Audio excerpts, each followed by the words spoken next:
Dear students, welcome to my channel. और बेटा आज हम जिस टॉपिक को पूरे डिटेल में डिस्कस करने वाले हैं that is sexual reproduction in flowering plants. क्योंकि बेटा एनसीईआरटी का ये चैप्टर बहुत बड़ा है तो इसलिए इसको हम पार्ट्स में डिस्कस करेंगे। तो आज इस चैप्टर का पहला पार्ट है, तो जितना कवर हो पाएगा उतना मैं कवर करने का कोशिश करूँगा। वीडियो बहुत ही छोटा होगा, ज़्यादा लंबा वीडियो की लेंथ नहीं रखेंगे, तो वीडियो को एंड तक देखना और पूरा वीडियो को देखने के बाद में आपके सारे कंसेप्ट क्लियर हो जाएंगे, इस बात की मैं आपको गारंटी देता हूँ। तो यदि हम बात करें सेक्सुअल रिप्रोडक्शन की, तो सेक्सुअल रिप्रोडक्शन की जो साइट होती है प्लांट में वे फ्लावर्स होते हैं। फ्लावर्स सेक्सुअल रिप्रोडक्शन की साइट होते हैं प्लांट में। और किसी प्लांट में फ्लावर का फॉर्मेशन कैसे होता है, तो फ्लावर का फॉर्मेशन होता है प्राइमोर्डिया से, फ्लोरल प्राइमोर्डिया से। इस प्राइमोर्डिया का फॉर्मेशन भी हार्मोनल और स्ट्रक्चरल चेंजेस से होता है। मतलब जब भी किसी प्लांट में फ्लावरिंग होनी होती है तो फ्लावरिंग होने से पहले प्लांट में बहुत सारे हार्मोनल और स्ट्रक्चरल चेंजेस होते हैं जिससे प्राइमोर्डिया बनता है और इस प्राइमोर्डिया से ही फ्लावर का फॉर्मेशन होता है। पूरे चैप्टर में हमें फ्लावर के बारे में ही बात करनी है क्योंकि फ्लावर्स जो हैं वे किसी भी फ्लावरिंग प्लांट में सेक्सुअल रिप्रोडक्शन की साइट होते हैं। फ्लावर्स जो होते हैं उनके मेनली 4 भाग होते हैं, 4 पार्ट्स होते हैं। सेपल होते हैं, पेटल होते हैं, इसके अलावा पिस्टल या कार्पल होता है और एक स्टेमन होता है। सेपल जो होता है, जो सेपल होता है, सेपल के वर्ल को, मतलब सेपल जब एक वर्ल की फॉर्म में अरेंज हो जाते हैं तो इसको कैलिक्स कहा जाता है। यदि वहीं हम बात करें पेटल की, तो पेटल के वर्ल को कोरोला कहा जाता है, कोरोला। और यदि हम बात करें एंड्रोइशियम की, तो स्टेमन जो होता है उससे एंड्रोइशियम बनता है, स्टेमन के वर्ल को एंड्रोइशियम कहते हैं। और यदि हम बात करें गाइनोइशियम की, तो गाइनोइशियम बनता है कार्पल या पिस्टल से, तो कार्पल या पिस्टल के वर्ल को गाइनोइशियम कहा जाता है। तो हम पार्ट यानी कि फ्लावर के जो ये पार्ट्स हैं इनको 2 पार्ट में कैटेगराइज कर सकते हैं, एक्सेसरी वर्ल में और रिप्रोडक्टिव वर्ल में। एक्सेसरी वर्ल जो होते हैं वे कैलिक्स और कोरोला होते हैं। सेपल से कैलिक्स बनता है, पेटल से कोरोला बनता है। और यदि हम बात करें रिप्रोडक्टिव वर्ल के बारे में तो रिप्रोडक्टिव वर्ल जो होता है वह एंड्रोइशियम और गाइनोइशियम से बनता है। एंड्रोइशियम मेल पार्ट होता है फ्लावर का और गाइनोइशियम फीमेल पार्ट होता है। एंड्रोइशियम जो होता है वह स्टेमन से बनता है। स्टेमन जब वर्ल के फॉर्म में ऑर्गेनाइज हो जाते हैं तो एंड्रोइशियम बनता है। और पिस्टल या कार्पल से बनता है गाइनोइशियम, जो कि फीमेल रिप्रोडक्टिव पार्ट होता है किसी भी प्लांट का, किसी भी फ्लावर का, सॉरी। यदि हम फ्लावर को डायग्रामेटिकली देखें तो फ्लावर में हमें रिसेप्टिकल दिखाई पड़ता है। रिसेप्टिकल को थैलेमस भी कहते हैं और थैलेमस जो होता है वह किसी फ्लावर का बेसल पार्ट होता है, तो किसी फ्लावर के बेसल पार्ट को थैलेमस या रिसेप्टिकल कहते हैं। इसके अलावा फ्लावर में सेपल दिखाई पड़ते हैं जो कि फ्लावर वर्ड का प्रोटेक्शन करते हैं। पेटल जो होते हैं वह पॉलिनेशन में मदद करते हैं। और स्टेमन जो होते हैं उसे मेल रिप्रोडक्टिव पार्ट भी कहते हैं। और स्टेमन जो होते हैं उसके मेनली 2 पार्ट्स होते हैं, एक तो एंथर होता है और एक होता है फ्लामेंट। तो एंथर और फ्लामेंट ये 2 पार्ट होते हैं स्टेमन के। और यदि हम कार्पल या पिस्टल की बात करें तो उसके 3 पार्ट्स होते हैं, स्टिग्मा होता है, स्टाइल होता है और ओवरी होता है। यदि हम आगे बात करें स्टेमन के बारे में, एनसीईआरटी में जो पहला टॉपिक दिया हुआ है रिप्रोडक्टिव वर्ल में दैट इज स्टेमन, तो स्टेमन माइक्रोस्पोरेंजियम और पॉलन ग्रेन्स के बारे में बात करेंगे। तो स्टेमन के 2 पार्ट्स होते हैं, फ्लामेंट और एंथर। जो फ्लामेंट का प्रोएक्सिमल एंड होता है वह थैलेमस से अटैच होता है और जो फ्लामेंट का पोस्टीरियर पार्ट्स होता है उस पर एंथर अटैच्ड होता है। जो एक टिपिकल एंथर होता है वह बाइलोब्ड होता है, डाइथिकस होता है और टेट्रास्पोरेंजिएट होता है। बाइलोब्ड का मतलब है कि किसी भी एंथर में 2 लॉब्स होते हैं, 2 पालियां होती हैं, 2 लॉब्स होते हैं, तो उसको बाइलोब्ड कहते हैं। डाइथिकस मतलब एक लॉब के अंदर में 2 थीका होते हैं तो डाइथिकस कहते हैं। और हर एक थीका के अंदर में एक माइक्रोस्पोरेंजिया सिचुएटेड होती है। तो इस प्रकार टोटल 4 माइक्रोस्पोरेंजिया किसी भी टोटल 4 माइक्रोस्पोरेंजिया हमें एंथर में दिखाई देती हैं, तो इसलिए टेट्रास्पोरेंजिएट कहा जाता है। तो जो एंथर होता है वह बाइलोब्ड होता है, डाइथिकस होता है और टेट्रास्पोरेंजिएट होता है। माइक्रोस्पोरेंजिया जो है उनसे फर्दर पॉलन सैक का डेवलपमेंट होता है, तो माइक्रोस्पोरेंजिया फर्दर पॉलन सैक के अंदर में डेवलप कर जाती हैं। तो एंथर के यदि हम डायग्राम की बात करें, स्ट्रक्चर ऑफ स्टेमन के बारे में बात करें, तो स्टेमन जो है उसके 2 पार्ट्स हैं, एंथर है और फ्लामेंट है। और यदि हम एंथर को ट्रांसवर्स कट करके देखें तो हमें पॉलन सैक्स दिखाई पड़ते हैं, और ये वही पॉलन सैक्स हैं जिनके अंदर पॉलन ग्रेन्स भरे हुए होते हैं।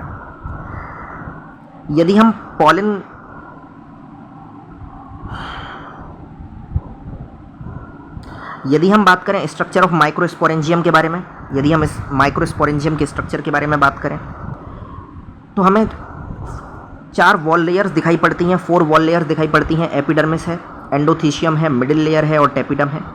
एपिडर्मिस आउटर मोस्ट लेयर होती है, एंडोथीशियम 2 to 3 लेयर थिक होती है और एंथर के डाइसेंस में हेल्प करती है। मिडिल लेयर स्ट्रक्चरल होती है, मिडिल लेयर, और टेपिडम जो होती है वह डेवलपिंग पॉलन ग्रेन्स को नरिशमेंट प्रोवाइड करने का काम करती है। जो टेपिडम की सेल्स होती हैं उनमें डेंस साइटोप्लाज्म होता है और एक से ज़्यादा न्यूक्लियस भी हो सकते हैं, 2 न्यूक्लियस भी हो सकते हैं, एक से ज़्यादा न्यूक्लियस भी हो सकते हैं। एपिडर्मिस, एंडोथीशियम और मिडिल लेयर जो होती हैं वह प्रोटेक्शन का फंक्शन परफॉर्म करती हैं। तो जैसे कि यदि हम देखें डायग्राम से, तो आउटर मोस्ट जो लेयर है यह एपिडर्मिस है, फिर एंडोथीशियम होती है, फिर मिडिल लेयर होती है और सबसे आखिर में जो होती है वो टेपिडम होती है। और टेपिडम जो होती है वह स्पोरोजिनस टिश्यू को घेरे हुए होती है। टेपिडम के चारों तरफ, मतलब स्पोरोजिनस टिश्यू के चारों तरफ टेपिडम पाई जाती है। और टेपिडम जो होती है वह न्यूट्रिशन प्रोवाइड करने का काम करती है, और एपिडर्मिस, एंडोथीशियम और मिडिल लेयर जो होती हैं ये प्रोटेक्शन प्रोवाइड करने का काम करती हैं। स्पोरोजिनस टिश्यू जो होता है उससे फर्दर पॉलन ग्रेन्स का डेवलपमेंट होता है। स्पोरोजिनस टिश्यू की हर एक सेल जो होती है वह माइक्रोस्पोर मदर सेल या पॉलन मदर सेल की तरह बिहेव करती है, और माइक्रोस्पोर मदर सेल या पॉलन मदर सेल में मियोसिस के बाद जो होता है वह पॉलन ग्रेन का डेवलपमेंट होता है। तो जब एक एंथर यंग होता है तो एक यंग एंथर में हमें होमोजीनस सेल से बना हुआ एक टिश्यू दिखाई देता है जिसको स्पोरोजिनस टिश्यू कहते हैं। और स्पोरोजिनस टिश्यू जो होता है वह सेंटर में सिचुएटेड होता है माइक्रोस्पोरेंजिया के। जो स्पोरोजिनस टिश्यू है उसमें मियोसिस होता है। स्पोरोजिनस टिश्यू की हर एक सेल जो होती है वह माइक्रोस्पोर मदर सेल की तरह बिहेव करती है, और इस माइक्रोस्पोर मदर सेल में जब मियोटिक डिवीजन्स होते हैं तो माइक्रोस्पोर टेट्राड का डेवलपमेंट होता है, और इस प्रोसेस को माइक्रोस्पोरोजेनेसिस भी कहते हैं। The process of formation of microspore from pollen mother cell is called as microsporogenesis. और माइक्रोस्पोरोजेनेसिस के बाद माइक्रोस्पोर टेट्राड का डेवलपमेंट होता है, और माइक्रोस्पोर टेट्राड के डेवलपमेंट के बाद में माइक्रोस्पोर के फॉर्मेशन के बाद में जो माइक्रोस्पोर है वह पॉलन ग्रेन्स में कन्वर्ट होता है। जैसे ही एंथर डिहाइड्रेट करता है तो ये जो माइक्रोस्पोर टेट्राड है, तो देखो माइक्रोस्पोर टेट्राड कैसा होता है, कुछ इस तरह का दिखाई देता है। जैसे ही एंथर डिहाइड्रेट करता है तो ये जो माइक्रोस्पोर टेट्राड है जो आपस में जुड़ा हुआ है ये भी सेपरेट कर जाते हैं माइक्रोस्पोर्स, और हर एक माइक्रोस्पोर जो है वह पॉलन ग्रेन की तरह बिहेव करता है, इसलिए पॉलन ग्रेन को माइक्रोस्पोर भी कहते हैं। तो एंथर के डिहाइड्रेशन से माइक्रोस्पोर डिसोसिएट हो जाते हैं और पॉलन ग्रेन में डेवलप कर जाते हैं। यदि हम बात करें पॉलन ग्रेन की, तो पॉलन ग्रेन को मेल गैमेटोफाइट भी कहते हैं। पॉलन ग्रेन स्फेरिकल होता है और डायामीटर इसका 25 से 50 माइक्रोमीटर्स का होता है।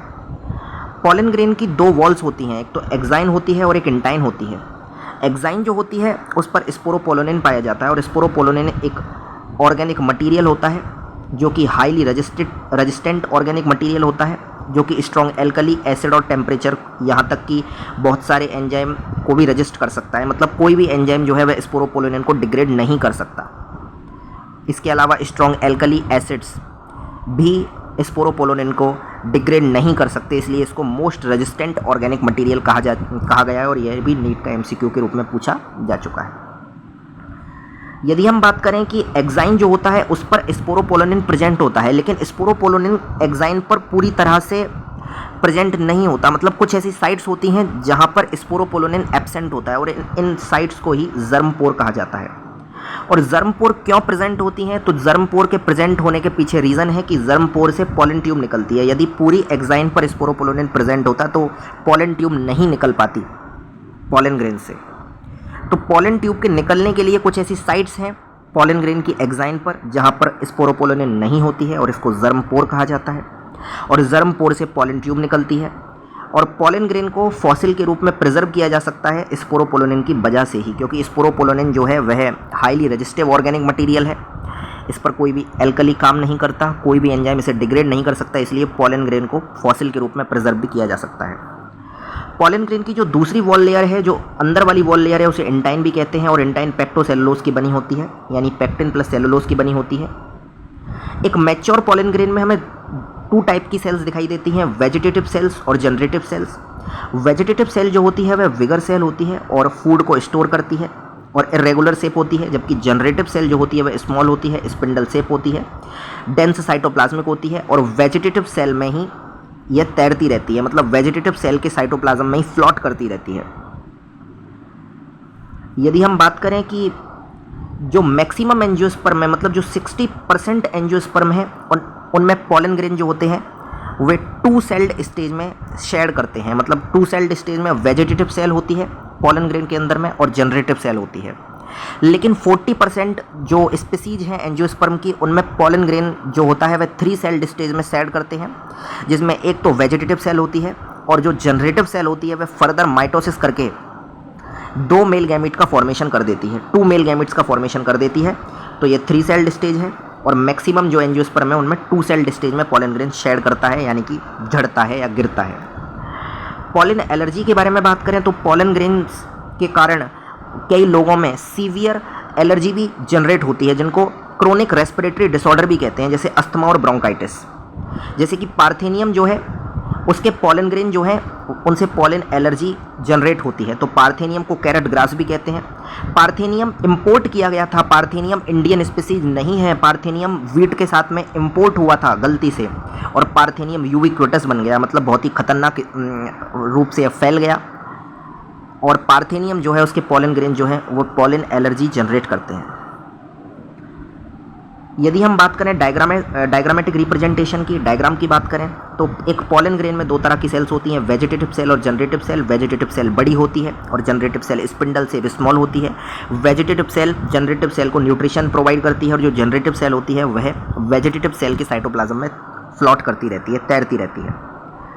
यदि हम बात करें कि जो पॉलन ग्रेन्स होते हैं वे उनका इस्तेमाल फूड सप्लीमेंट के तौर पर भी किया जा सकता है, क्योंकि जो पॉलन ग्रेन्स होते हैं ये काफ़ी सारे न्यूट्रिएंट में रिच होते हैं। तो पॉलन ग्रेन्स जो होते हैं वे फूड न्यूट्रिएंट्स में रिच होते हैं, इसलिए इनको फूड सप्लीमेंट के रूप में भी इस्तेमाल किया जा सकता है, जैसे कि पॉलन टैबलेट्स के रूप में और सिरप्स के रूप में। और कई सारे जो एथलीट्स होते हैं और जो रेस हॉर्सेस होते हैं उनकी परफॉर्मेंस को इंक्रीज़ करने के लिए पॉलन टैबलेट का कंजप्शन करते हैं। तो पॉलन टैबलेट या पॉलन से बने हुए प्रोडक्ट का कंजप्शन किया जाता है ताकि रेस हॉर्सेस की परफॉर्मेंस को इंक्रीज़ किया जा सके और एथलीट्स अपनी परफॉर्मेंस को इंक्रीज़ कर सकें। पॉलन वाइबिलिटी के बारे में बात करें तो पॉलन ग्रेन जो है जितने समय तक फंक्शनल रहता है उसे पॉलन वाइबिलिटी कहते हैं। जैसे कि वीट और राइस की बात की जाए तो उनकी पॉलन वाइबिलिटी 30 मिनट्स की होती है, जबकि लेग्यूमिनेसी, रोजेसी और सोलेनेसी फैमिली की बात की जाए तो पॉलन वाइबिलिटी मंथ तक होती है। यदि हम बात करें कि पॉलन ग्रेन जो है उनका स्टोरेज भी किया जा सकता है। पॉलन ग्रेन को माइनस के 196 डिग्री सेंटीग्रेड टेम्परेचर पर स्टोर किया जा सकता है लिक्विड नाइट्रोजन के अंदर में, और इसको क्रायो प्रिजर्वेशन भी कहते हैं। तो क्रायो प्रिजर्वेशन किसे कहते हैं? बहुत ही कम टेम्परेचर पर किसी भी गैमीट को या किसी भी गैमीट या पॉलन ग्रेन को स्टोर करने के प्रोसेस को क्रायो प्रिजर्वेशन कहते हैं, और पॉलन ग्रेन को लिक्विड नाइट्रोजन के अंदर स्टोर किया जा सकता है और इस प्रोसेस को क्रायो प्रिजर्वेशन कहा जाता है। और स्टोरेज जो किया जाता है वह पॉलन बैंक्स के अंदर में किया जाता है। पॉलन बैंक्स में डिफरेंट टाइप के डिफरेंट स्पीसीज के पॉलन ग्रेन को स्टोर किया जाता है। तो इस तरह हमने पूरा मेल पार्ट डिस्कस कर लिया फ्लावर का। अगली वीडियो में हम डिस्कस करेंगे फीमेल पार्ट फ्लावर का। तब तक के लिए आपको वीडियो देखते रहना है। जो अगला पार्ट आएगा उसको पूरा देखना है। तब तक के लिए शुक्रिया।